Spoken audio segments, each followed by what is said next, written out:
అది ఈడీ ఏమన్నా note release చేస్తే తెలుస్తుంది. కానీ ఈ కేసులో కీలక సూత్రధారులు పాత్రధారులు అంటే ముందు వాళ్ళ నలుగురు పేర్లే వినిపిస్తాయి. ఎర్రగంగిరెడ్డి కానీ దస్తగిరి కానీ వాళ్ళందరూ బయటకు వచ్చేసారు, అప్పట్లో అప్రూవ్గా మారారని బెయిల్ రాడు ఇదంతా.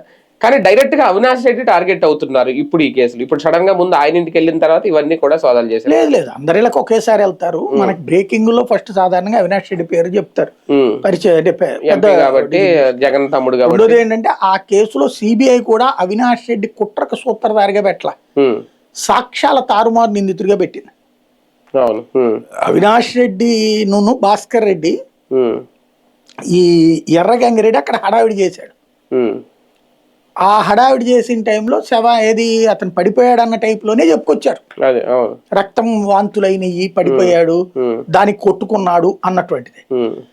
ఆ శవాన్ని ముందు బయట పెడదామని ఇల్లంతా గలీజ్ అయిపోతుంది అనేటటువంటి టైంలో అలా పట్టుకుని తీసుకొస్తున్నప్పుడు భాస్కర్ రెడ్డి ఇక్కడ తల కింద చేయి పెట్టినప్పుడు అది వీళ్ళకి ఫ్యాక్షన్ ఏరియా వాళ్ళు కాబట్టి గొడ్డలి దెబ్బ, కత్తి దెబ్బ ఇట్లాంటి బాగానే తెలుసు. ఇది మర్డర్ పక్కన పెట్టేయండి అని చెప్పాడు అతను భాస్కర్ రెడ్డి. ఈ లోపు ఎర్రగంగిరెడ్డి అక్కడ తుడిచేశాడు. అంటే సీన్ క్రియేట్ చేసింది, ఈ మొత్తం డ్రమటైజ్ చేసింది ఇష్యూని ఎర్రగంగిరెడ్డి.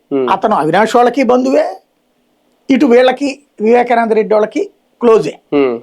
అతను చేసింది ఎవరి కోసం అన్నదే ఇప్పుడు $1 మిలియన్ ప్రశ్న. అవినాష్ రెడ్డి వాళ్ళ కోసం చేస్తే అవినాష్ రెడ్డి భాస్కర్ రెడ్డిని ఇరికించకూడదు, వీళ్ళని ఎవరి చేతనన్నా బయట